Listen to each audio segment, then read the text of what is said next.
The basement door had barely closed when I heard the lock click above my head. I spun around, my heart pounding wildly. "Daniel?" I called my son's name, my voice trembling. There was no answer. Only my daughter-in-law's voice floated down, cold and flat. "Just stay down there, the doctor is on the way." Before I could even understand what was happening, my husband leaned close to my ear and whispered something that sent a chill straight through me. "Don't panic. They don't know what's hidden behind that wall."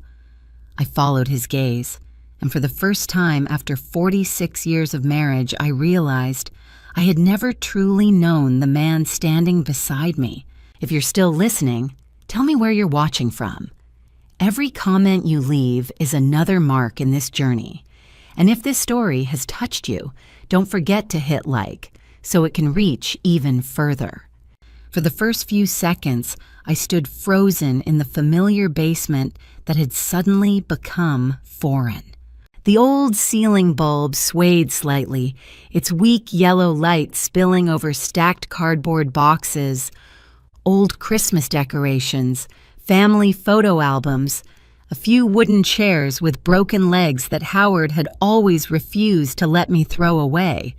I had come down here countless times over more than 30 years of living in this lakeside house, but never had it felt so small and suffocating. "Howard, I don't understand," I whispered, my hand gripping his arm like a survival reflex. "They locked the door." I rushed to the stairs and yanked hard on the doorknob. It didn't budge. I pounded my hands against the wooden door, the sound echoing back hollow and frighteningly weak. "Daniel, what are you doing?" "Open this door right now." My voice broke apart, no longer holding the calm of a mother used to protecting, used to enduring. From upstairs, I heard footsteps moving away. Then Claire's voice drifted down again, still even, still carrying that fake sweetness I had grown used to hearing over the past 5 years. "Please stay calm. We just want everything to go smoothly. The doctor will be here soon." The doctor. The word rang in my head like an alarm bell. Not because I was afraid of hospitals or white coats, but because I understood all too well that in this world it only takes one doctor's signature for an elderly person's entire life to be sealed shut. I turned to look at Howard. He wasn't running to the door. He wasn't shouting. He wasn't pounding on anything. He was simply standing there, back straight, eyes strangely clear, completely unlike the 72-year-old man my son had just described as starting to decline. "Howard," I swallowed hard, "what are they planning to do to us?" He placed both hands on my shoulders and gave a gentle squeeze, just enough to make me feel that he was here, truly here. "Margaret," he said softly, "do you remember how I once told you that some things are safer the less you know?" I frowned. Decades of marriage flashed through my mind, quiet dinners, short vacations, weekend mornings on the porch watching the lake shimmer. Howard had never been a mysterious man. He was a construction engineer, principled, orderly, someone who hated complications. He wasn't the type to keep secrets. "What do you mean?" I asked, my voice dropping. Instead of answering, he tilted his head, signaling me to be quiet. We stood completely still for a few seconds, listening. Upstairs, I heard Daniel speaking in a low, urgent voice, followed by footsteps pacing back and forth. Maybe they were waiting, or calling someone. Howard gently pulled me back, away from the stairs, toward the old brick wall at the far end of the basement. A chill ran through me. I had been looking at that wall for decades, dark bricks, some chipped, others stained with damp patches from the lake's moisture. "Do you remember," Howard whispered, "when you asked me why I never let anyone repair this section of the wall?" My heart started racing. I remembered. I had complained that it looked ugly, that it ruined the house I loved showing off to friends every summer. Howard had just smiled and said, "It's fine the way it is." "You said it was convenient," I stammered. He nodded. "That's right. Convenient. A small noise came from upstairs, maybe the front door opening. I heard Claire say faintly, "Yes, we're waiting." I began to understand, not through logic, but through the instinct of a mother, of a woman who had lived long enough to recognize when something was no longer about family. This morning, everything had started to go wrong the moment Daniel walked in with a smile that was far too practiced. My son was not a man who smiled easily. I had raised him for 43 years. I knew him well. Daniel smiled freely only when he was a child, when his father taught him how to fish, when I baked apple pie for Thanksgiving. Since marrying Claire, his smiles had become conditional. "Mom, Dad," Claire had said in a voice light as a feather, "we think it's time to have a serious conversation about your future." Future, a word that sounds beautiful, but for older people it is often used as the opening line for decisions they are not allowed to refuse. That was why, when the basement door locked, I no longer thought this was a misunderstanding. I understood perfectly. This was a plan, and it had been prepared for a long time. I looked back at Howard. Under the dim yellow light, his face looked older than usual, but his eyes did not. They were sharp and alert, like when he was still working, whenever he spotted an error in a blueprint. "Howard," I lowered my voice, almost pleading, "if you know what's going on, you have to tell me." He was silent for a few seconds. I could feel the struggle inside him, between the habit of protecting me with silence and the reality that this time, silence could kill both of us. "I never meant for you to find out this way," he said slowly, "but maybe now is the time." He took another step toward the old brick wall. I followed, my heart pounding so loudly I was afraid it could be heard. His hand lifted, brushing lightly across the bricks, stopping at one darker than the rest. In that exact moment, I understood why he had been so calm when his own son locked us in the basement, and I knew that the life I thought had finally settled at 69 had just officially turned in a completely different direction. Howard was still standing in front of the brick wall, his hand resting lightly on that darker brick, but he didn't do anything yet. He looked at me, his eyes signaling me to wait, and in that moment, the memory of this morning flooded back, so vivid, I could almost smell the coffee steaming in the kitchen again, hear the lake birds outside, and feel that vague unease I had tried to brush aside. The morning had begun far too perfectly.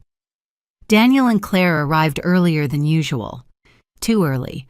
My son rarely stopped by before 10, always blaming traffic or meetings. Yet today, just after 8, I heard a car pull into the driveway. When I opened the door, Claire stood there with an overly wide smile, almost deliberate, holding a box of pastries from my favorite bakery in town. "Mom, I know you like blueberry," she said, her voice sweet as honey. Daniel stood behind her, hands in his jacket pockets, nodding as he explained, "We just thought, it's been a long time since we had a serious family talk." That single sentence sent a chill down my spine. Serious talks in families rarely bring good news, especially when they come with pastries and forced smiles. We sat around the kitchen table. Morning sunlight streamed through the large window overlooking the lake, reflecting off the calm water. I remember thinking, how strange, on such a beautiful morning to feel so heavy inside. Claire began. She was always good at this. "Lately you've been looking more tired," she said, placing her hand on mine, a gesture I once thought was caring, but now, looking back, felt controlling. "You're always worrying about Dad, about the house, about everything. I think you deserve to rest."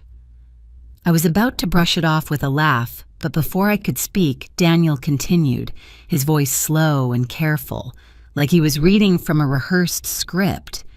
"And Dad, he's been forgetting things lately. he said. Last week, he even forgot a doctor's appointment. Howard looked up from his newspaper. I didn't forget. I rescheduled. Daniel avoided his father's eyes. Claire immediately cut in. But the doctor said it already. Little signs like that, we shouldn't ignore them. I set my coffee cup down on the table.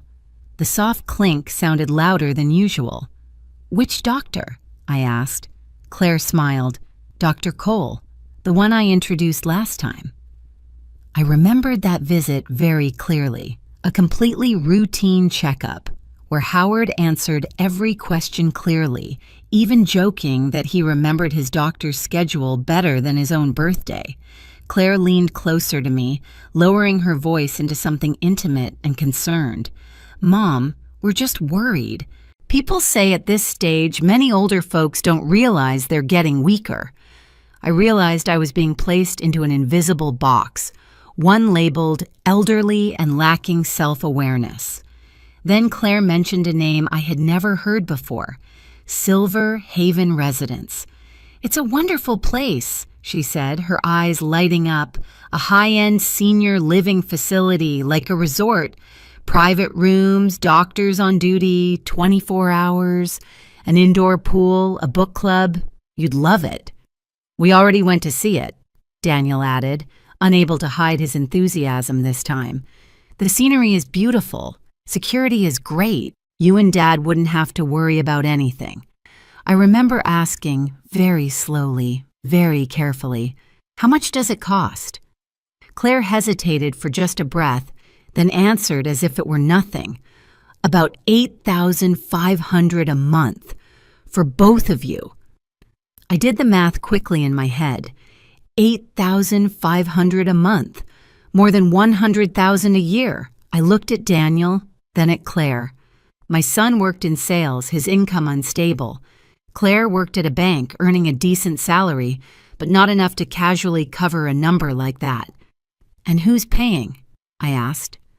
The air in the kitchen suddenly grew heavy. Claire looked at Daniel. Daniel sighed as if I were the one being difficult. You have this house, he said, his tone softer but no longer respectful. It's too big for just the two of you anyway. Selling it would be enough to take care of the future. The lakeside house. The house Howard and I bought with a 30-year mortgage.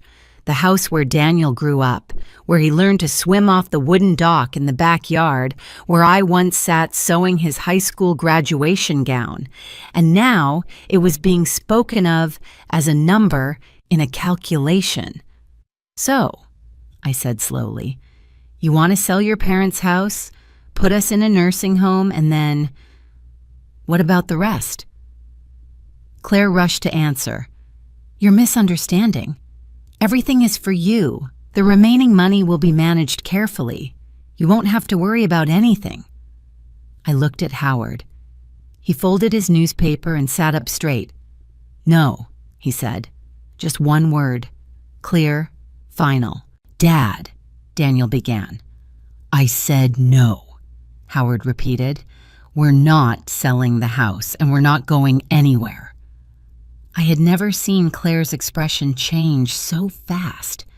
The smile on her lips froze, then vanished, revealing something colder and harder underneath. Howard, she said, calling him by his name for the first time without Dad. The doctor has already been clear. You're not in the best condition to make decisions anymore. I felt the blood rush to my face. What are you talking about? Claire turned to me, her eyes carrying a carefully polished look of pity. Mom, you're always protecting Dad, but have you thought that you might be exhausted too? The words were like a velvet-wrapped knife. They didn't draw blood right away, but they cut deep. Daniel stood up, pulling his chair back with a harsh scrape against the floor. You should think carefully. We've already prepared the paperwork. What paperwork? I asked. Claire opened her purse and pulled out a thick folder. I glanced at it and saw familiar but terrifying words. Property transfer, legal power of attorney, capacity evaluation. Howard stood up. He didn't raise his voice, but it hardened. "I'm not signing anything." A heavy silence fell over the kitchen. Then Daniel said the sentence that, even now, standing in this cold basement, I still hear word for word. "You're no longer clear-headed enough to make your own decisions." From that moment on, everything was decided. Now, standing in this cold basement, I understood that this morning had never been a family discussion. It was the first trial, and the verdict had already been written. They were just waiting for us to sign. Howard turned to look at me. His eyes were no longer those of the gentle older husband I was used to, but of a man who had been preparing for this for a very long time. "You see," he said quietly, "this wasn't sudden." I nodded, my throat dry. Above us, I heard footsteps returning, faster this time. Howard took a deep breath. Then he turned fully toward the old brick wall, and I knew that what I had once believed was my peaceful past had just been violently torn open. Howard had just turned fully toward the brick wall when, above our heads, I heard a phone ring. It wasn't Daniel's familiar ringtone, but Claire's, pim, sharp and short. The sound echoed down into the basement through the stairwell gap, cold and clear, so sharp it felt like someone had knocked directly against my temple. "Yes, doctor," Claire's voice came through, smooth and terrifyingly calm.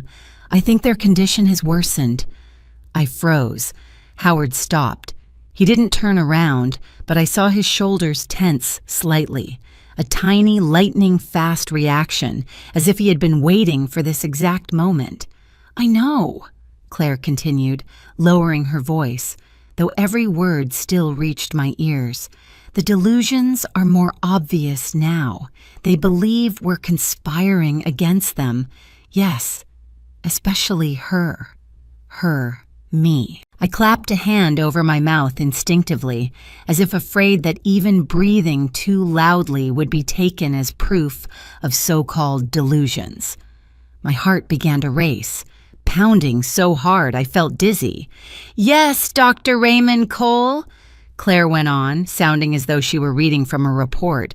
"We followed all the instructions. No, they're not cooperative. The husband is still very stubborn. Yes, I think a direct evaluation is necessary." There was a brief silence. I imagined a man on the other end nodding, taking notes, confirming a script that had already been written. "We brought them down to the basement so they could calm down," Claire said, and this time she didn't even lower her voice. "Just temporary isolation. Isolation." The word echoed in my head, heavy and cold. Not a bedroom. Not the living room, the basement. I turned to look at the stairs. The wooden door above was still firmly shut. I didn't hear Daniel anymore. Only Claire's voice, and my son's silence was more frightening than anything she could have said. "The doctor will arrive within 45 minutes, Claire concluded. "Thank you, doctor." The call ended with a dry, hollow beep. In that moment, I had no doubts left. This wasn't a family argument that had gotten out of hand. This was a procedure, a process, and we, Howard and I, were simply its subjects. I stepped backward until my back hit an old wooden shelf.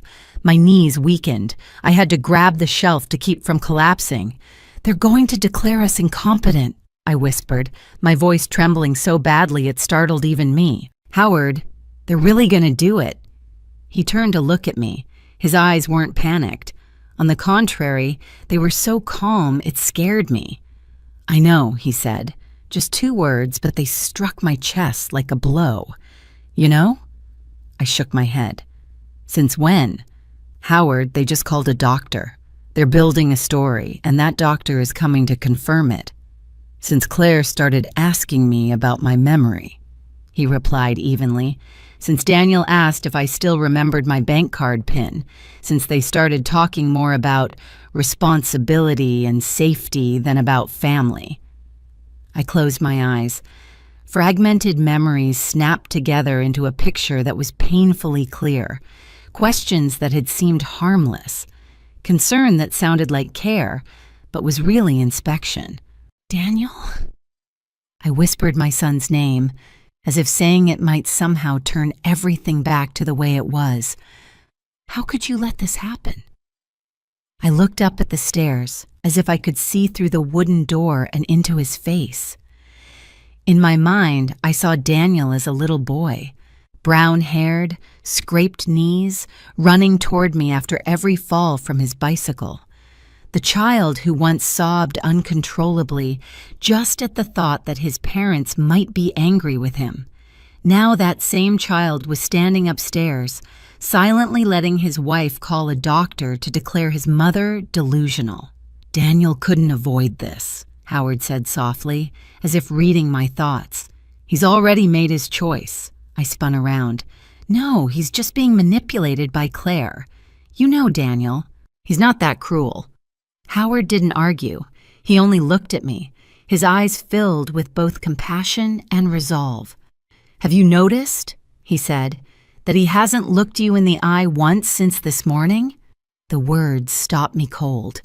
I replayed it in my mind, in the kitchen, when I asked about the money, when I asked about the paperwork. Daniel had always looked down at the table or over at Claire. Not once had he met my eyes. My heart twisted. Above us, I heard footsteps. Then Daniel's voice came down the stairs, for the first time since the door had been locked. "Mom!" he called, his voice no longer shaking, but no longer warm either. "Just stay calm. This is for your own good." I rushed toward the stairs and grabbed the wooden railing. "What are you doing, Daniel?" I screamed. "Do you realize that locking your parents up like this is illegal?" There was no immediate answer. I heard Claire whisper something to him, too quietly for me to hear, but long enough for me to understand that my opinion no longer mattered. "The doctor is just coming to evaluate," Daniel said afterward. "If everything's fine, you'll be allowed back to your room." Back to your room. Not opening the door, not apologizing, not letting us out, but allowed back to your room. A wave of panic surged through me, fast and violent. My heart pounded so hard I had to press a hand to my chest. The air in the basement felt thick, hard to breathe. "Howard," I gasped, "I can't breathe." He stepped to me immediately, placing a hand on my back, rubbing it in slow, steady circles. "Look at me," he said, his voice low but firm. "Breathe in.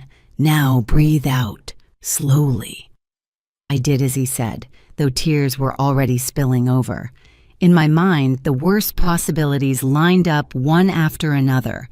I had heard too many stories. With just one word, incompetent, I could lose the right to make decisions about my property, my home, even my own medical care. They could take me anywhere, keep me there, and call it care.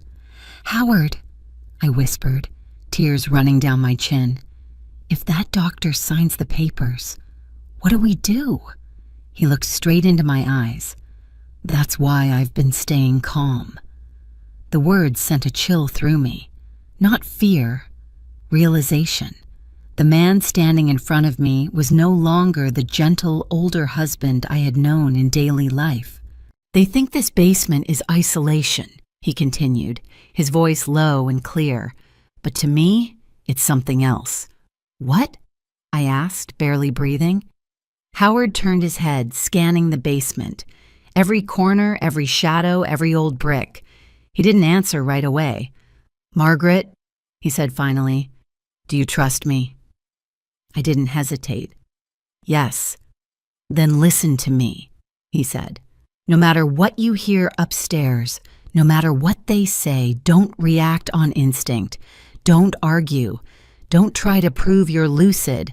Let them believe they're in control." I swallowed hard. "Why?" He stepped toward the brick wall again. His hand rested once more on that darker brick, this time firmly. "Because," he said, "in this kind of game, the person who thinks they've already won is usually the one who loses the fastest." Above us, I heard a car pull up outside, doors closing, new footsteps, heavier, slower. The doctor had arrived. My heart was pounding so hard I was sure the entire basement could hear it. I looked at Howard, then at the old brick wall, and for the first time since the basement door had slammed shut behind me, I understood that my greatest fear was no longer being declared incompetent. It was about to learn the truth my husband had been hiding for nearly half a lifetime. The footsteps above grew closer, but Howard didn't turn around. He stood close to the old brick wall, his hand placed exactly on that darker brick I had seen for decades without ever noticing. Under the basement's weak yellow light, it looked no different from the others, old, rough, anonymous. If not for this moment, I would never have believed that something so ordinary could change an entire life. Howard took a deep breath. I watched his chest rise and fall, slow and controlled. He pressed his thumb lightly against the brick. At first, nothing happened. My heart pounded. I even thought I had imagined it, that this was just a hopeless attempt to calm me in the middle of panic. Then suddenly, a very small click sounded. Not loud, not dramatic, but in the enclosed space of the basement, it was so clear that goosebumps rose on my skin. Howard pushed the brick inward, not forcefully, not prying, but with a familiar motion, as if he had done this many times before. A thin seam appeared between the surrounding bricks. Then an entire section of the wall shifted slightly to the side, revealing a narrow black gap. My mouth fell open, but no words came out. Howard slid his hand into the opening and pulled gently. The whole section of wall moved aside like a hidden door. Behind it was not concrete or dirt, as I had always assumed, but a completely different space. Darker, deeper, and terrifyingly organized. "My God," I whispered, my voice breaking. Howard reached inside and flipped a small switch. White light flooded on. Not the old basement bulb, but sharp modern lighting, the kind I'd only ever seen in offices or professional workspaces. I stood frozen. Inside was a sealed room, not large but obsessively neat. Metal shelves lined both walls, stacked with carefully labeled file boxes. A work desk sat in the center, holding a fairly new desktop computer, a small printer, and a thick bundle of documents tied neatly together. In the corner, a dark gray safe rested against the wall, heavy and solid. I stepped forward once, then stopped, as if afraid that one more movement might make everything collapse. "Howard," I turned to him, my throat dry. "What is this?" He closed the hidden door behind us. When the wall slid back into place, the outer basement seemed to disappear entirely, leaving us in a separate space, so quiet I could hear my own heartbeat. "I meant to tell you," he said, his voice low and steady. "But not now. Not like this." I let out a shaky, breathless laugh. "Are you kidding me? Howard, I've lived in this house for 30 years. I've cleaned every corner, every stair. I thought I knew every brick in it." He looked at me, a flicker of regret crossing his eyes. "I know." I slowly turned in a circle, my hand brushing over the file shelves, touching labels with years, locations, names. They weren't family papers, not bills or renovation contracts. They looked like evidence. "How long have you been doing this?" I asked. "Almost 24 years, he replied. 24 years. The number hit me like a slap. 24 years. Nearly as long as we'd owned this house. All that time," I said slowly, "I knew nothing." Howard sat down in the chair by the desk. Suddenly, he looked visibly older. His shoulders sagged, his back curved slightly, as if the weight he'd carried for so long had finally been set down. "I wanted you to be safe," he said. "I wanted you to live a normal life." I swallowed. "And you?" He didn't answer right away. Instead, he opened a drawer, pulled out a thick folder, and placed it on the desk. On its cover was a year that made my blood run cold, 2001. "I didn't retire," Howard said, no longer evasive. "I disappeared." I looked at him, then at the folder. A memory surfaced. The day he came home earlier than usual, more than 20 years ago. I remembered asking him about it and him saying the company was restructuring, that he'd decided to step away. "I was the lead supervising engineer," he continued, "for a major project in the northern suburbs of the city, a 12-story commercial building. I heard the name of that city, heard that location, and a cold sensation ran straight down my spine. I had seen it on the news before, a long time ago. It collapsed one morning," Howard said, his voice steady, "during rush hour. 52 people died." I raised a hand to cover my mouth. Old blurry images in my memory suddenly became brutally sharp. Piles of concrete, ambulances, blankets covering motionless bodies. "You? You were involved?" I asked, my voice barely sounding like my own. "I warned them," he said, 3 times. "I wrote reports. I demanded construction be halted because the materials didn't meet standards." He opened the folder, flipped through a few pages quickly, then turned it toward me. I saw copies of emails, technical notes, Howard's signature at the bottom of the pages.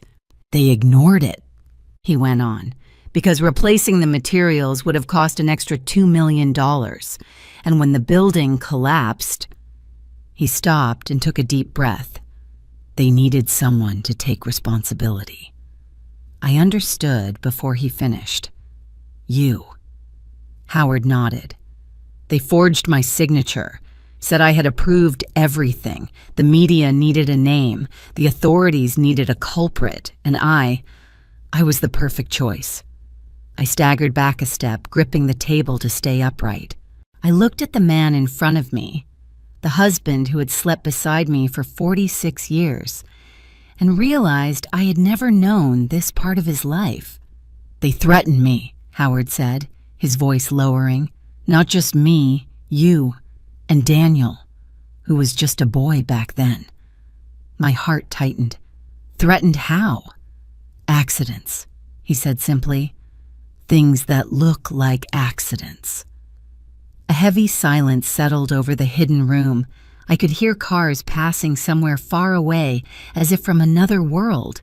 "So you stayed silent," I whispered. Howard nodded. "I walked away from everything. I came home. I became an ordinary husband, an ordinary father, and I began documenting." He gestured around the room. "Everything here is what I couldn't say out loud. Evidence, names, money trails, other deaths." I was trembling. "You lived with this alone for 24 years. Not completely alone," he said. "I had you, but I couldn't pull you into it." I looked at the safe in the corner, the computer still glowing, then back at Howard. Tears had started spilling without me noticing. "You thought I was that fragile?" I asked, not accusing, just aching. Howard stood and stepped in front of me. He placed his hand against my cheek as gently as the first day we met. "No," he said. "I thought you were too strong." Above us, I heard the basement door open. Claire's voice rang down, cold and controlled. "The doctor is here. Are you ready?" Howard looked at me one last time, his eyes firmer than ever. "Margaret," he said, "from this moment on, nothing will be the same." I nodded, tears running down my cheeks, because I knew that the secret buried for 24 years had just been unearthed. Claire's voice still echoed in my ears, but inside the hidden room behind the false wall, time seemed to slow. Howard stood at the desk, one hand resting on the thick folder, while I sat down on the metal chair beside it, my mind spinning under the weight of the truth that had just crashed down on me. "How long have you been watching them?" I asked, my voice hoarse from crying. Howard didn't answer right away. He opened the left drawer and took out an old notebook, its cover worn, the edges of the pages yellowed. He placed it in front of me and said slowly, 23 years. I opened the first page. The dates were written carefully, Howard's handwriting painfully familiar. The first page held a single line, Black Ridge Development. Surveillance begins.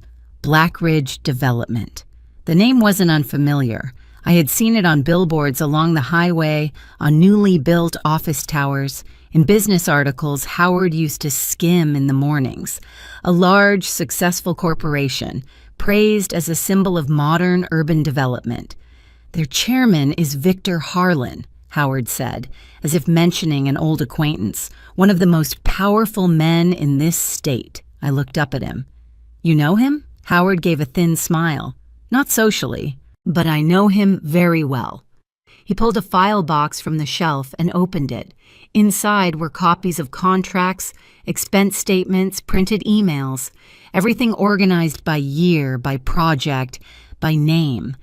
After the collapse in 2001, Howard said, I started there, not for revenge, but to understand. Understand what? I asked. Why a building could collapse like that, he replied, and why the people truly responsible kept building, kept being celebrated. I skimmed a few pages. The numbers staring back at me were no longer familiar household expenses, but sums so large they made me dizzy. Howard pointed to a ledger. This, he said, bribes, disguised as consulting fees. He flipped to another page. This is money laundering. Subsidiaries, shell companies, routed through 3 states, then back again. Each page he turned felt like another blade cutting deeper into my understanding of the world I thought I lived in. I had believed these things existed only in newspapers and on television. I never imagined they were hidden right beneath my feet, behind an old brick wall. They signed contracts for cheaper materials, Howard continued, his voice even, like someone who had told this story too many times in his own head. They falsified inspection reports, and if anyone noticed, he stopped, his eyes darkening. Then that person went silent. How? I asked. Though I already suspected the answer, Howard pulled 3 photographs from another file and laid them on the desk in front of me. 3 men, 3 different faces, but they shared something in common. Serious, intelligent eyes. 3 engineers, he said. They worked for Black Ridge. They asked questions. I picked up one photo. Accidents, Howard said. One fell from scaffolding. One died in a gas line explosion at home. One was hit by a car while jogging. I shuddered. And no one questioned it? Some did, he replied. But suspicion isn't enough. Not when you're up against money, politics, and connections you can't see. I set the photos down, my hands shaking. You lived with all of this, and still came home, had dinner with me, took our son to school. Howard nodded slightly. I had to, so no one would suspect anything, so you and Daniel would be safe. And you? I asked. He smiled sadly. I wasn't on the priority list. I turned away, not wanting him to see my tears, but in that small room there was nowhere to hide. You keep everything here? I asked, forcing my voice to stay steady. Not just here, Howard said. This is only part of it. He turned on the computer. The screen lit up, showing an interface I had never seen on his home computer. Encrypted folders, files labeled with initials, dates, codes. Everything has backups, he explained, in multiple locations, multiple formats. I looked at him, feeling both proud and terrified. If something happens to you? Howard nodded as if he'd been waiting for that question. Then everything is released automatically. Released? I repeated. Sent to the press, sent to investigators, sent to people they can't silence all at once. My scalp went numb. You prepared for your own death.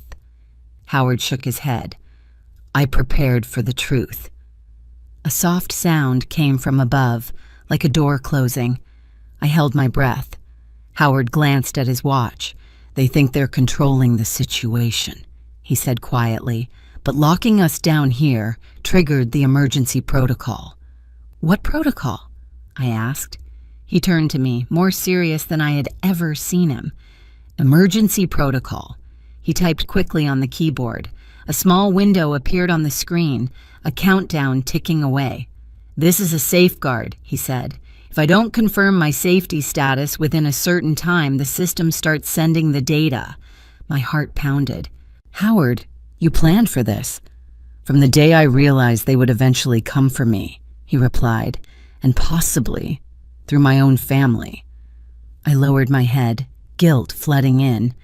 If I had known sooner. He placed his hand over mine. "You couldn't have changed this, and I didn't want you living in fear all those years." I took a deep breath. "So what now?" Howard looked at the screen, then at me. "Now I take the next step." He opened another drawer and pulled out a phone I had never seen before. Small, black, no logo. "This phone isn't tied to any personal account," he said. "It can't be traced the usual way." I realized I was shaking. "Who are you calling?" Howard looked at me for a long moment, as if making sure I was ready to hear the answer. "The FBI," he said. I opened my mouth, but no sound came out. In my mind, the peaceful life I thought I had shattered into pieces. "You've been working with them all this time?" I finally managed. "Not officially," Howard replied. "Not until now." He glanced back at the countdown on the screen, the numbers slowly decreasing. "But now," he said, "it's time." Above us, I heard shoes pacing, Daniel and Claire's voices drifting down, indistinct. They had no idea that, right beneath their feet, a chain of events had been set in motion. One Howard had prepared for 23 years. Howard raised the phone to his ear. Before dialing, he looked at me. "Margaret," he said, his voice low and firm. "From this moment on, there's no turning back." I nodded, my heart racing. "We lost the chance to turn back the moment they locked the basement door," I replied. Howard gave a faint smile, then dialed. And in that instant, I knew that everything we had once called peace had only been the silence before the storm. Howard set the phone down on the desk. The computer screen in front of us was still glowing. I expected him to say something to reassure me, or at least explain the next step. Instead, he quietly opened another folder. A name appeared on the screen that made my heart tighten. Daniel L. I jumped to my feet, the metal chair scraping loudly against the concrete floor. "Howard, what are you doing?" I asked, though part of me already knew. He turned to me, his eyes filled with exhaustion and resolve. "Margaret, I tried to avoid this for as long as I could, but you need to know." He clicked the mouse. A flood of documents appeared. Bank statements, emails, security camera stills, all bearing my son's name. My throat went dry. "No, Daniel wouldn't." Howard raised a hand, signaling me to sit. "Look." I looked, and line by line, number by number, it felt like hammer blows crashing into my chest. $372,000. The figure was highlighted in red on a summary sheet. Gambling debt accumulated in less than 2 years. "Casinos in Atlantic City," Howard said slowly, "and several underground gambling rooms." I shook my head, feeling like I was reading the file of a stranger. "Daniel doesn't gamble. He's always hated that stuff." Howard didn't argue. He simply turned to another page. Photos of Daniel leaving a casino, a baseball cap pulled low. Another image showed him sitting in a VIP room, stacks of multicolored chips in front of him. I closed my eyes and took a deep breath. "Why do you have all of this?" "Because I had to know," Howard said, "and because someone wanted me to know." He opened another email. The sender was an unfamiliar address. The recipient, Daniel. "We need someone inside the family, someone with access to the assets. You're a good fit."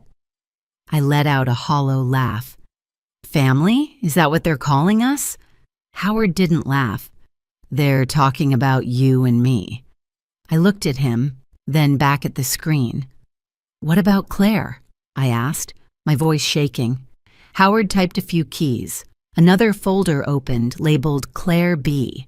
"Claire has worked at a bank since she was very young," he said. "At first, just an administrative position. But then, transfer records appeared. Small transactions, scattered, hard to detect. But when assembled, they formed a clear money trail. Funds moving in, funds moving out, routed through multiple accounts and shell companies. She helped move the money," Howard said. "Not directly, but enough to stay under the radar. Daniel owed money. Blackridge offered a solution." My stomach twisted. "What solution?" "Money laundering," he replied, "and in return, they wiped out his debt." I stood up and took a few steps around the cramped room, clutching my chest. "No, Daniel couldn't." "Daniel did," Howard said, without anger, without judgment, just the bare truth. "He signed the papers, took the money, and followed instructions." I turned back to him. "Then what about Silver Haven?" Howard opened another folder. This time it contained images of a beautiful, bright building. Green grounds, a small pond, a silver-plated sign, Silver Haven Senior Living. "A luxury care facility," I murmured. "Claire said it was the best." Howard nodded. "On paper." He pulled out a chart, timelines marked in red. "People who go in here," he said, "live an average of no more than 11 months. My eyes widened. "What?" "Heart failure," he continued. "Strokes, kidney failure, natural causes." I trembled. "But they're elderly. That happens." Howard shook his head. "Not at this rate." He opened another statistical table. Cold, emotionless numbers. A comparison between Silver Haven and other facilities in the same region. 3 times higher, he said. And all of these people had one thing in common. "What?" I whispered. "Significant assets," Howard replied. "Homes, retirement funds, real estate." My head felt like it was about to explode. "You're saying?" "Silver Haven is a legal place to end the lives of wealthy seniors," he said, "with paperwork, with signatures, with decisions made in their best interest." I collapsed back into the chair, no longer able to stand. "And Daniel," Howard looked at me, sadness deeper than ever in his eyes. "Daniel needed money, and they needed control of our assets." "So that's why they said we were incompetent," I whispered, the pieces finally fitting together. "That's why they wanted legal power of attorney," Howard nodded. "Once we enter Silver Haven, the assets transfer legally. No disputes, no investigations." I broke down, tears pouring uncontrollably. "He's my son." Howard came to me and placed a hand on my shoulder. "I know." I looked up at him. "When did you know?" "A year ago," he answered, when Daniel started asking questions he'd never asked before. I remembered. Recent dinners, Daniel asking about the will, about insurance, about the value of the lake house. I had laughed, thinking it was just the idle concern of an adult child. "I meant to tell you," Howard continued, "but I hoped Daniel would stop." I wiped my tears, my voice breaking. "But he didn't." Howard shook his head. "No." And as the gambling debt grew, as Blackridge tightened the pressure, he chose the easiest path. I clenched my hands. "Killing us. With paperwork." Howard said nothing. The silence answered for him. Above us, footsteps sounded. I heard Daniel's voice drifting down, indistinct but enough to make my heart ache. "Margaret," Howard said softly, "I need you to understand one thing." I turned to him. "We're not just protecting ourselves," he said. We're standing against a system that has killed a lot of people, legally. I took a deep breath, forcing my voice to hold, and our son is part of that system. Howard nodded slowly. I closed my eyes for a moment. When I opened them, I knew I was no longer the woman I had been a few hours earlier. My last innocence had been stripped away, not by a distant enemy, but by my own blood. "If this is a war," I said, my voice low but steady, "then I want to know where I stand." Howard looked at me, and for the first time in that room, he smiled. Not a smile of relief, but the smile of a man who was finally no longer fighting alone. "You stand with me," he said, and in that moment, between concrete walls and buried secrets, I understood that the most painful thing wasn't betrayal itself, but realizing you must face that truth in order to survive. Howard didn't hesitate another second. He pulled a small black phone from the bottom drawer of the desk, its surface matte, no logo, no touchscreen, like any phone I had ever known. It looked like a device from another world, a world I had just been dragged into without time to adjust. "Satellite phone," Howard said, as if reading my thoughts. "It doesn't rely on local towers. It can't be cut off." I watched him dial a short sequence of numbers, fast, decisive. My heart was pounding so loudly I feared the people upstairs might hear it. The call connected almost immediately. "Lewis?" A woman's voice answered, calm and firm. "Confirm identity." Howard responded with a string of characters I didn't understand. The woman fell silent for 2 seconds, then her tone changed. No longer verification, but confirmation. "Confirmed. Are you safe?" Howard glanced at me. "Not yet," he said, "but we're alive." I heard the sound of typing on the other end. Then her voice came back clearer, more serious. "Our team is en route. Estimated time to reach you, 45 minutes. 45 minutes.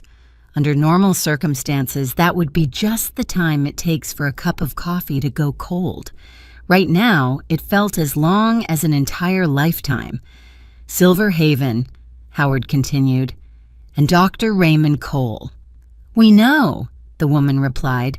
"Both have been under surveillance for over 2 years." I held my breath. Howard didn't look surprised, but for me, it was another blow to my understanding. "Daniel and Claire," Howard said slowly. "They locked us in the basement." There was a very brief pause. Then her voice turned icy. "In that case," she said, "they are approaching the threshold of committing federal kidnapping." I closed my eyes. My son.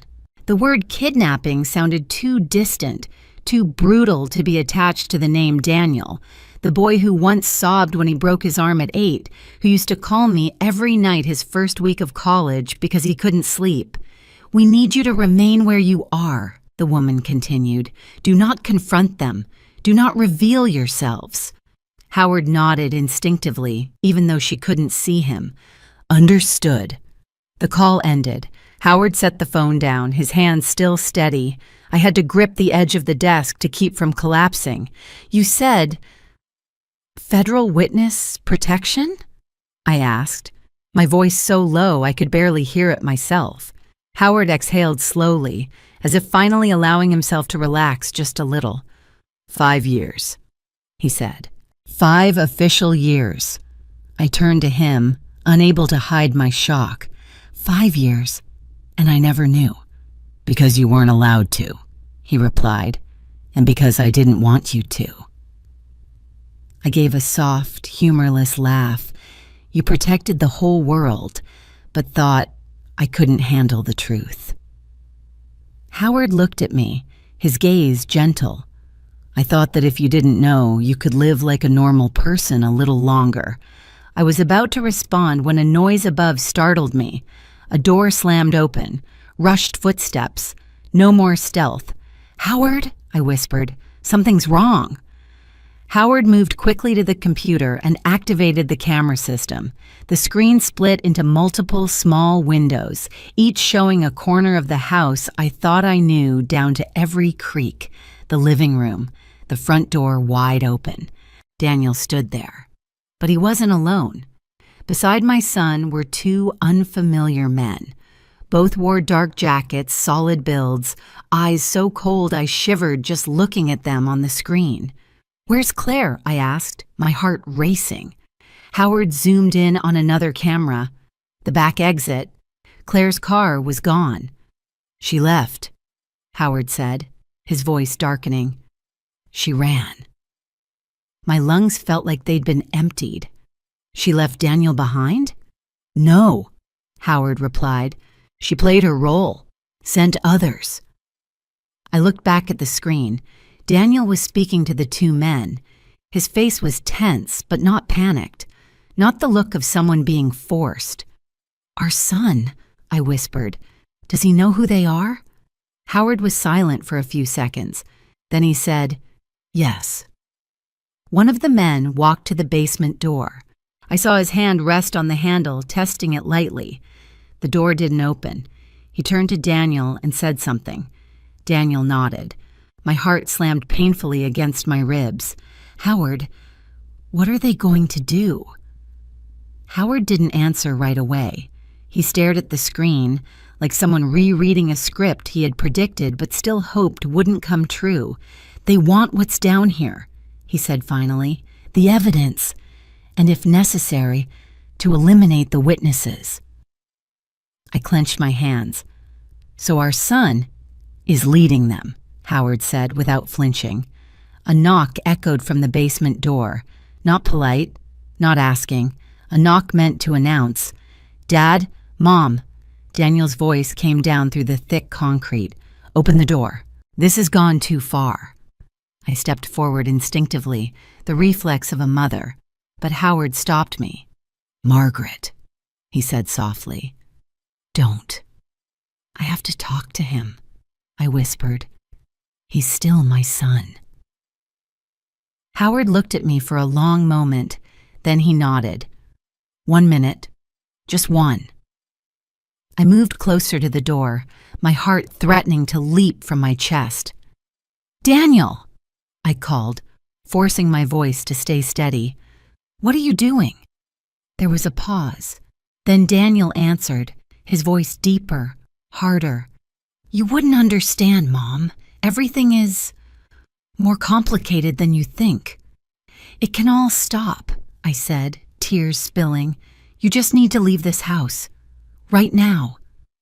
I heard my son sigh. "I can't." "Because of the money?" I asked. "Or because of them?" Daniel didn't answer right away.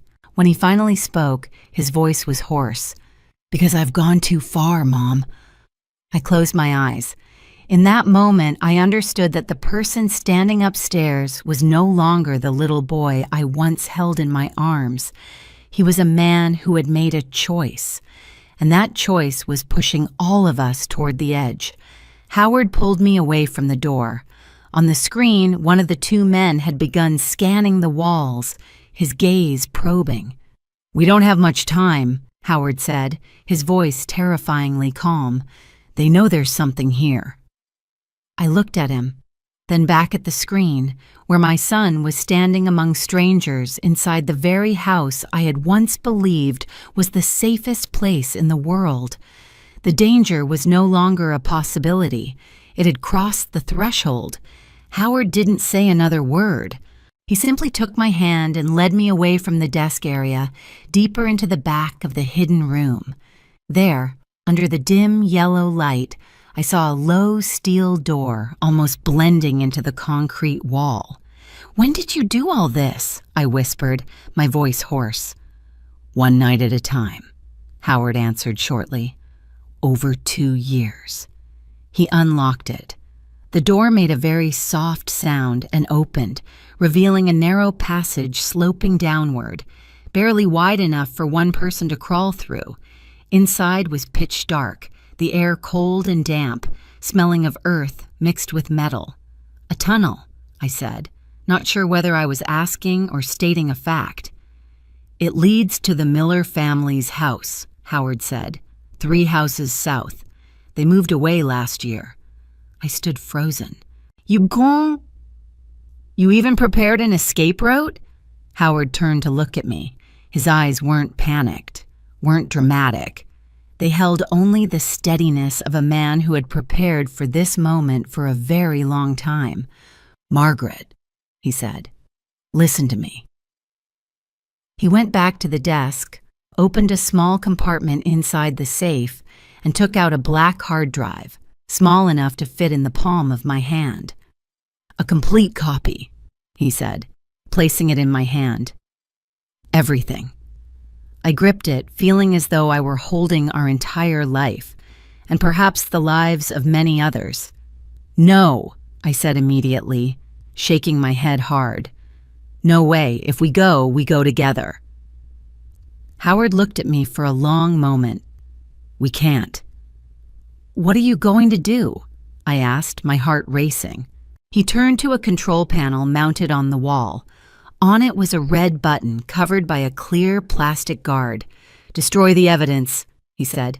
"The originals." I stepped back. "What did you say?" "If they get into this room," Howard said slowly, "they can take or alter the data. The external copies won't matter if they can prove the source was compromised." "But you said there was an automatic system." "It still needs time," he cut me off, his voice turning firm for the first time. "And we don't have time." The sounds upstairs grew louder, no longer cautious footsteps, but heavy shoes moving straight down the basement stairs. I heard metal scraping against the wall, low, urgent voices.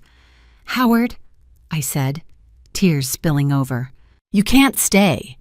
He stepped in front of me, placed both hands on my shoulders, and looked straight into my eyes. "Margaret, you have to go." "What about you?" I asked, my voice breaking. He smiled very faintly. "I'll stay here, and I'll make sure they don't get what they want." I shook my head, desperate. "Daniel is our son." Howard closed his eyes for a brief moment. When he opened them, his calm was almost unbearable. "And that's exactly why you have to go." The outer basement door burst open. Metal scraped hard against the steps. I spun around in shock. "No time," Howard said. He pushed the hard drive deeper into my hand. "Take this. Go. Now." I didn't know where I found the strength to keep talking. "If you stay, they'll—" "I know," he said, "but I also know what I'm doing." He pulled me into a tight embrace. The familiar scent of his clothes, the familiar rhythm of his heartbeat. Everything burned itself into my memory one last time. "Margaret," he whispered in my ear, "you live. That's what matters most." I had no strength left to argue. The footsteps were very close now. I heard Daniel's voice echoing down, tense and urgent. "I know you're down there, Dad," Daniel shouted. "Don't make this worse." Howard released me and gently pushed me toward the tunnel. "Go," he said. I bent down and crawled into the narrow passage. Cold earth scraped against my hands. I turned my head for one last look. Howard stood upright, his back to the tunnel, facing the room and whatever was about to come. "Howard," I called. He didn't turn around. He only raised his hand in a silent signal. I crawled into the darkness. The tunnel was so tight I had to breathe very slowly. My knees scraped against the dirt, burning with pain. Every movement made a soft rustling sound, and my heart pounded with fear of being discovered. Behind me, voices grew clearer. Strangers' voices, Daniel's voice. "There's something here," a man said. "My father hid it," Daniel replied, his voice tight. "I'm sure of it." I bit my lip to keep from crying out. Every word from my son felt like a knife twisting into my back. I kept crawling through the thick darkness. The tunnel was longer than I'd expected. Time seemed to stretch endlessly. Then I heard another sound, Far away, very faint, but unmistakable. Sirens. At first, just a single sound, very distant. I thought I was imagining it from the stress. But then it sounded again, and again, more of them, closer. Police sirens. My heart pounded so hard my ears rang. I crawled faster, my hands shaking, not daring to stop. Behind me, the noise suddenly turned chaotic. I heard shouting, running footsteps, metal slamming into walls. FBI sirens blared insistently, cutting through the earth like a signal from another world, the world I was crawling back toward. At the end of the tunnel, a dim light appeared. I crawled a few more steps and emerged through a roughly covered wooden panel into an empty garage. The sudden open space made me dizzy. I dropped to my knees, gasping for air, tears streaming down my face. Outside, the sirens were getting closer. I clutched the hard drive to my chest. In my mind, there was only one thought. Not about my own safety, but about the man who had stayed behind the wall, facing everything so that I could live. And for the first time in my life, I truly understood what a life and death choice was. A choice with no right or wrong, only a price to be paid. 3 months after that night, I walked into the federal courthouse with ice-cold hands, even though outside it was a beautiful morning with pale sunlight. The gray stone building, the tall steps, and the American flag waving gently in the wind made me feel as though I was entering a place not meant for women nearly 70 years old.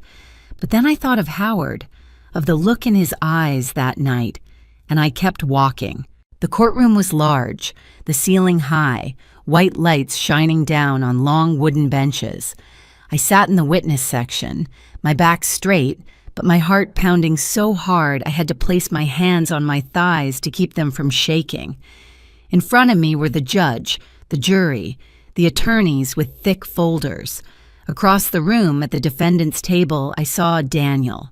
My son looked thinner. His shoulders were slumped, his eyes avoiding mine.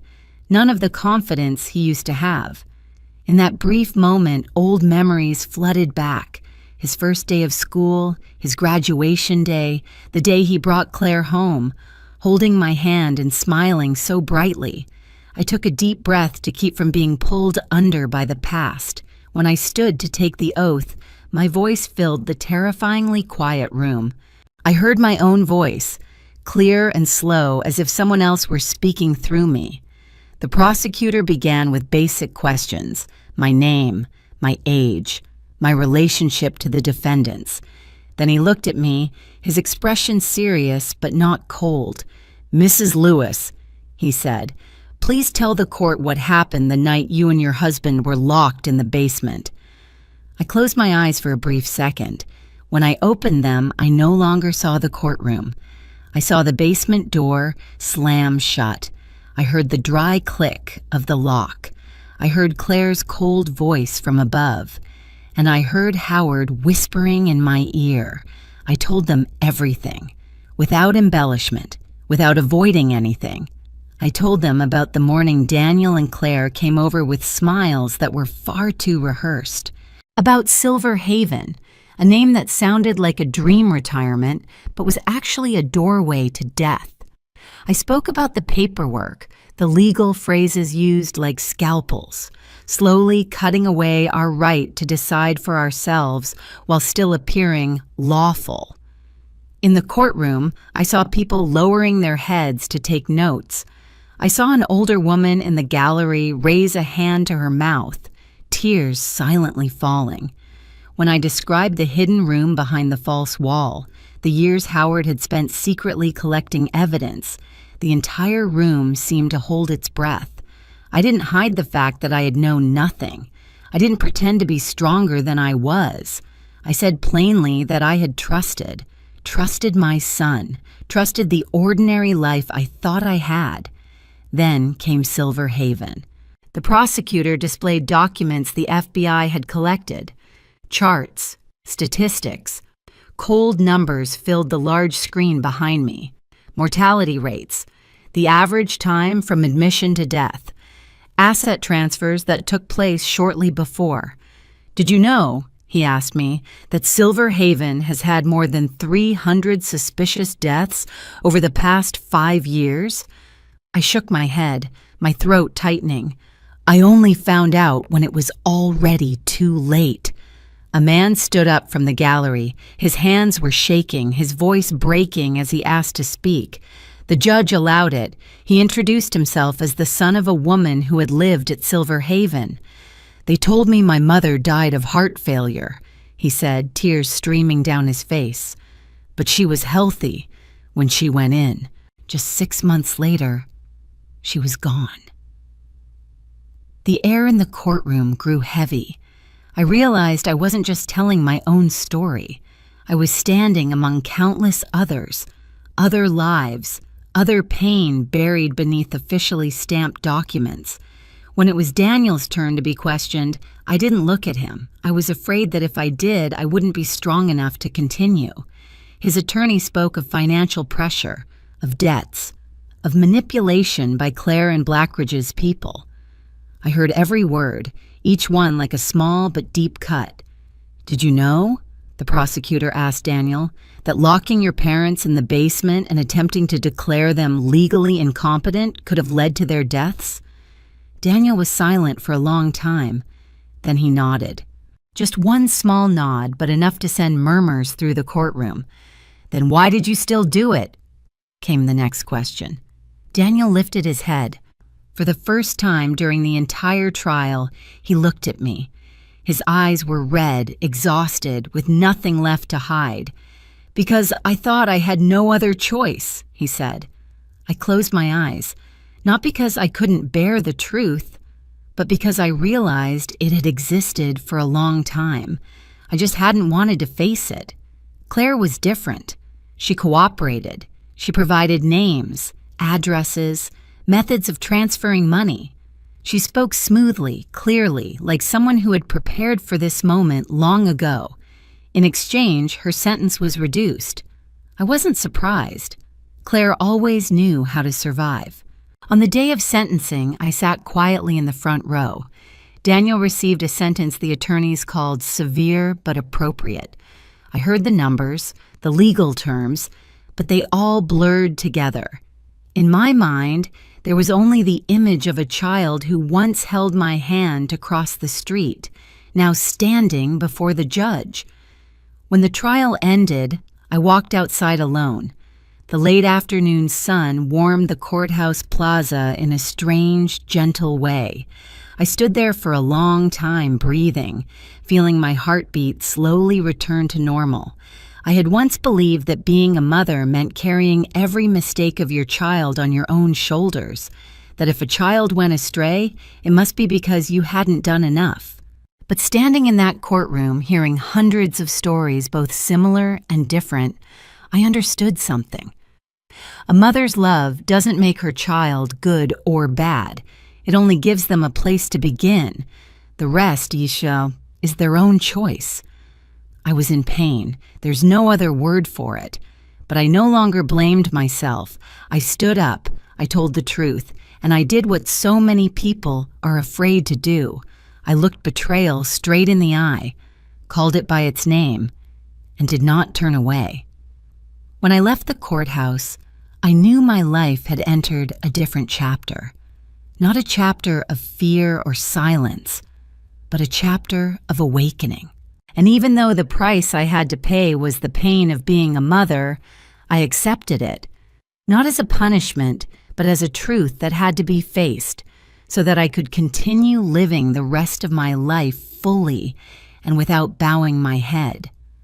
I thought that when I walked out of that courtroom, everything had finally come to a close, that the truth had been exposed, the villains had been named, and the rest of my life, though scarred, could finally be peaceful. I was wrong. 3 days after the sentencing, as I was sitting alone in the temporary apartment provided by the federal authorities, looking out the window at the last autumn leaves quietly falling onto the sidewalk, the doorbell rang. It wasn't the familiar sound of a neighbor stopping by. It was short, firm, intentional. I knew it wasn't friends coming to check on me, and deep down, I knew that this story was not over yet.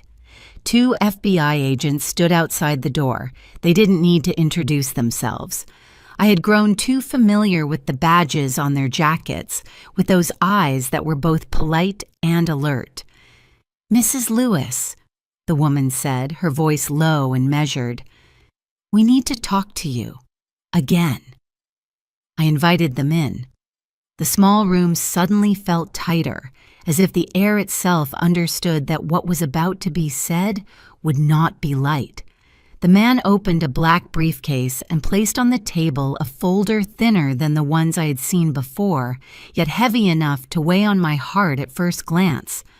"Victor Harlan," he said, "not the mastermind." I didn't react right away. I just stared at the name that had been repeated throughout the investigation, the name the media had called the brain behind Black Ridge Development. He was only a link, the woman continued, someone in the middle, powerful enough to operate, but not powerful enough to control the entire system. I sat up straighter. Then who was controlling it? They exchanged a very brief look. Then the man said something that sent a chill down my spine. A federal judge. The room was so quiet I could hear the ticking of the wall clock. I had stood before a judge. I had believed that bench represented the final symbol of justice. And now, that justice had been twisted from within. "He didn't run things directly," the agent continued. "He controlled them with signatures, with rulings, with decisions about which cases moved forward and which ones were shut down." I swallowed hard. "Silverhaven?" "Just one link," the woman confirmed. "A model. There are at least 12 similar facilities in 3 other states." I closed my eyes. The numbers from the courtroom came back to me. Hundreds of deaths. Hundreds of families who had lost loved ones without ever being asked.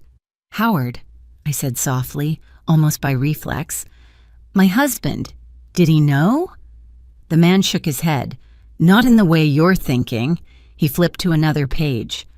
"We believe Howard was used." I opened my eyes, my heart pounding. "Used how?" "By his integrity," the agent said. "By his desire to bring the truth to light."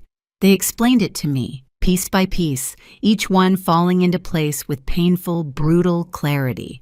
While Howard believed he was building a case to take down Blackridge and Victor Harlan, someone deeper in the shadows had been quietly steering that effort, removing Harlan, playing the hero, and keeping the real system running in the dark.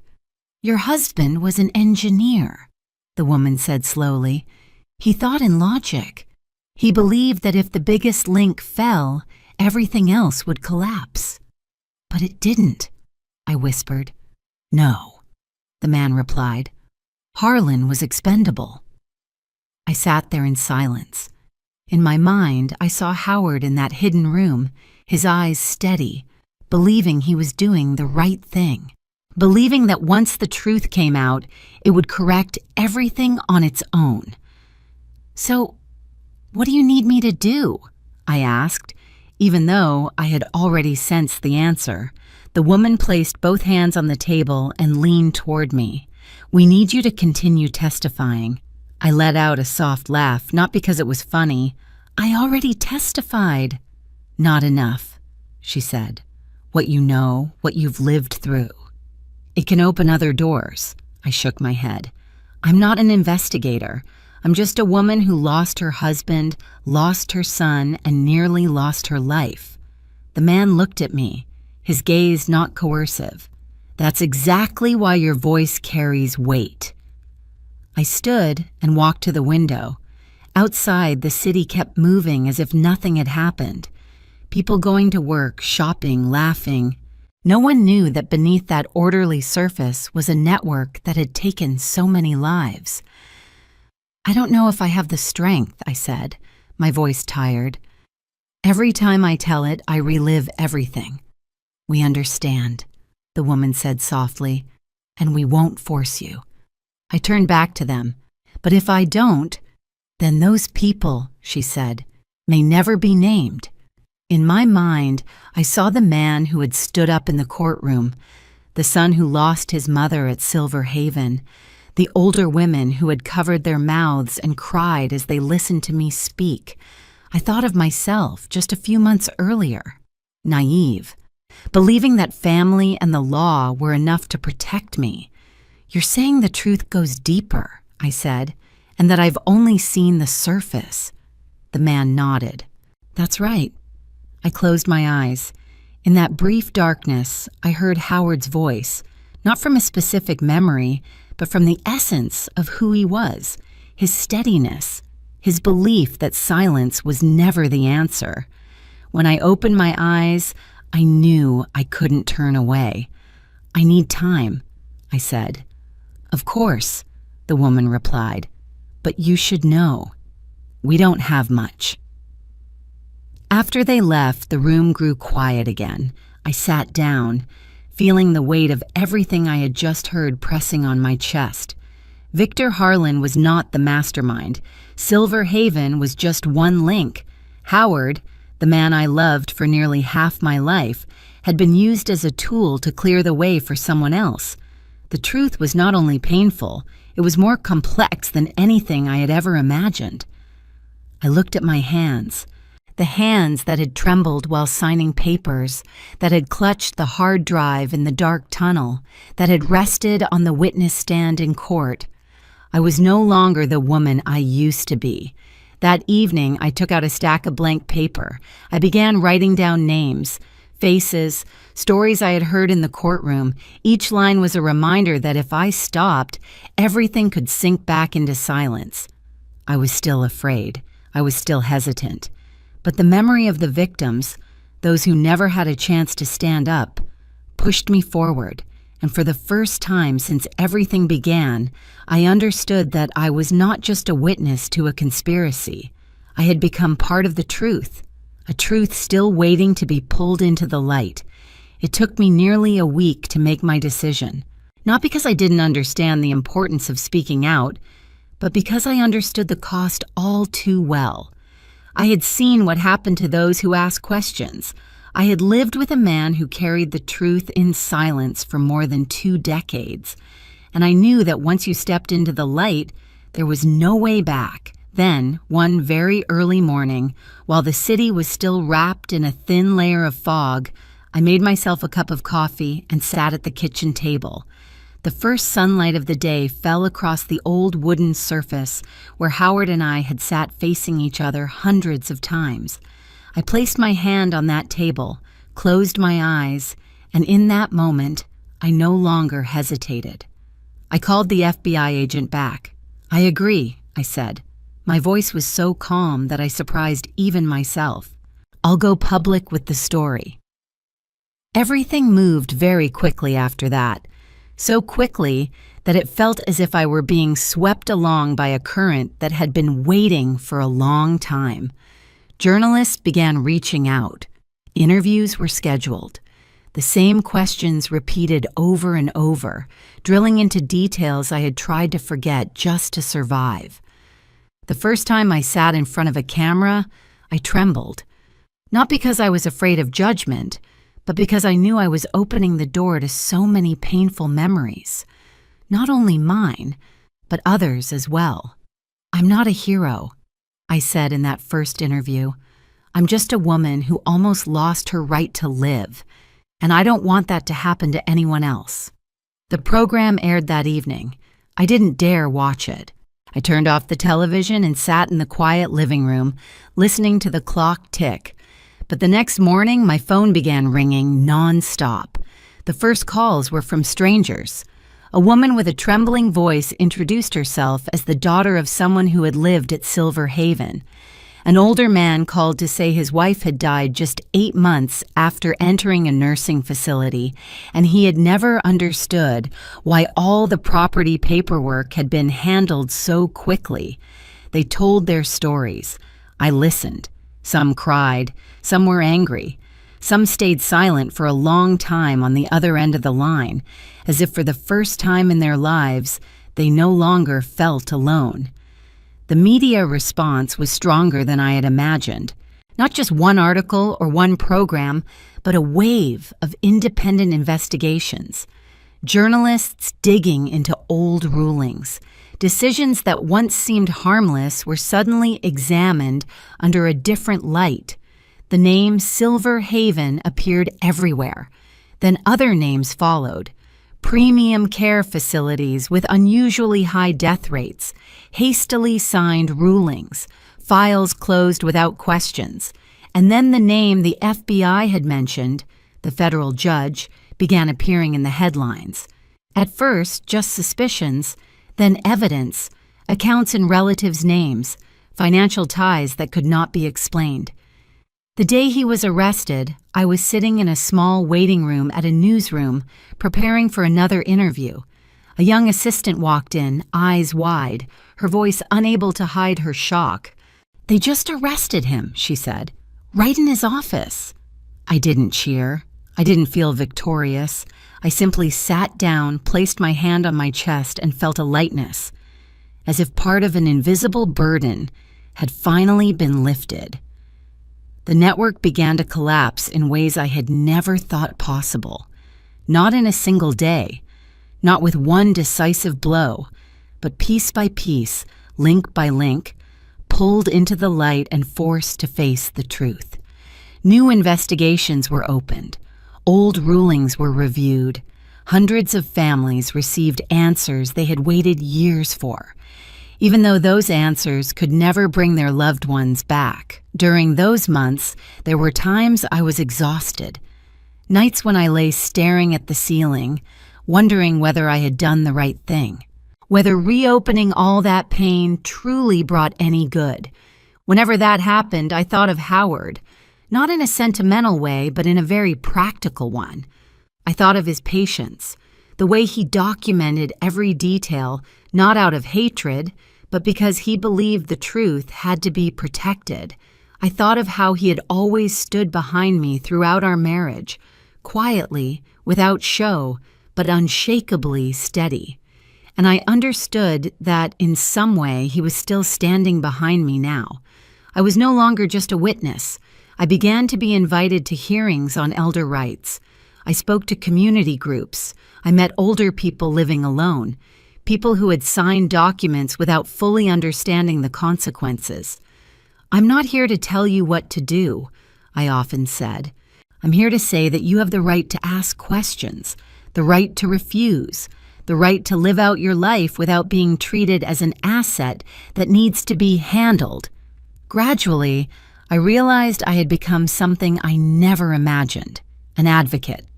Not because I was stronger than anyone else, but because I had gone through my greatest fear and learned what it looked like. I knew how silence could kill, and I knew that a voice, even a trembling one, could still create change. My family is no longer what it once was. That is the truth, and I won't soften it. There are no more noisy dinners, no more weekend calls from my son. There are empty spaces nothing can fill. But I have no regrets, because if I had stayed silent, I would have spent the rest of my life with a question that had no answer. Could I have done something differently? Now, every time I stand in front of a room full of people, every time I see an older woman nod as she listens to me speak, I know I made the right choice. Not the easy path, but the necessary one. And in the quietest moments, when I am alone, I feel it clearly. Howard never left. He is there in every decision I make, in every word I bring into the light. My family has changed. I have changed, but I do not turn back, because this time I choose not to be silent. When everything finally settled, I realized that life had not returned me to the starting point. It had placed me on a different path. Not loud, not glamorous, but steadier than I ever thought I could stand at 69. I began to travel. At first, just short flights, small talks at community centers, local libraries where people still gather to listen to one another's stories. Then, gradually, invitations came from different states. I stood before rooms full of gray hair and seasoned eyes, and I told my story, not to shock, but to illuminate. I spoke about the small signs we often overlook, questions about paperwork that come too early, offers made for your parents' own good that carry an unsettling urgency, gentle smiles hiding impatience. I didn't use harsh words. I didn't need to. The people in front of me understood all too well what it felt like to be dismissed simply because of age. Some evenings, after I finished speaking, an older woman would grip my hand tightly and whisper, "Thank you. I was about to sign papers last week." Sometimes men lingered long after the room had nearly emptied, just to ask one question. Where should I start? I didn't offer formulas. I had no miracles. I simply said, start by asking questions. Read carefully. Call someone outside the family for advice. And most important, trust your own instincts, even when they make you uncomfortable. There were times I was tired. Times I wanted to return to a quiet room, close the door, and live the rest of my life in silence. But then I remembered the faces that had listened to me speak. I remembered the stories they carried, stories that had never been told. And I understood that if I stopped, it wouldn't be because I lacked strength. It would be because I was afraid to keep facing the truth. I am no longer a victim. That didn't come from a medal or a title. It came from the moment I stopped asking what I had done wrong and started asking, what can I do next? I am a survivor not because I escaped, but because I stayed with the truth long enough for it to lose its power to hurt me. I learned to love myself in a very different way, not through affirmations in the mirror or luxurious trips, but by allowing myself to rest when I needed to, by saying no without guilt, by understanding that my value is not in what I own or the roles I once played, but in the clarity I have managed to keep until today. Some nights I still think about my son. I remember his laughter as a child, the way he used to hold me tightly whenever he was afraid. I don't deny that longing. I don't push it away. But I also don't let it turn into excuse-making. Love does not mean denying the truth. Being a mother does not mean erasing yourself to preserve a beautiful image of your child at any cost. My life did not end with betrayal. It did not end with loss. Those things are real, and I do not minimize them. But they are not the final period. They are a comma, a necessary pause for me to look back, breathe, and move forward, not as who I was, but as someone who has awakened. Every morning, I stand in front of the mirror and look at the gray-haired woman there with a gentleness I never gave myself before. I don't wish to be younger. I don't need that. I only wish to be clear enough to live the rest of my life without bowing to fear. If there is one thing I want to leave behind, it is this. Age does not make us weak. Silence does. When we speak, even late, we not only protect ourselves, we open a path for others to follow. And if you are reading this, if this story touches you in any way, know that you are not alone. If you'd like, tell me where you are listening from, a small town or a familiar street somewhere. Leave a comment, share your thoughts, or simply say that you are still here. If this story helps you see something more clearly, please like it and subscribe so we can continue together through the stories ahead. I am grateful to you for listening, for staying to the very last lines, and for choosing not to turn away. At 69, I do not have a perfect ending. I have a different beginning, and this time, I walk forward with my eyes open, my heart steady, and the truth beside me.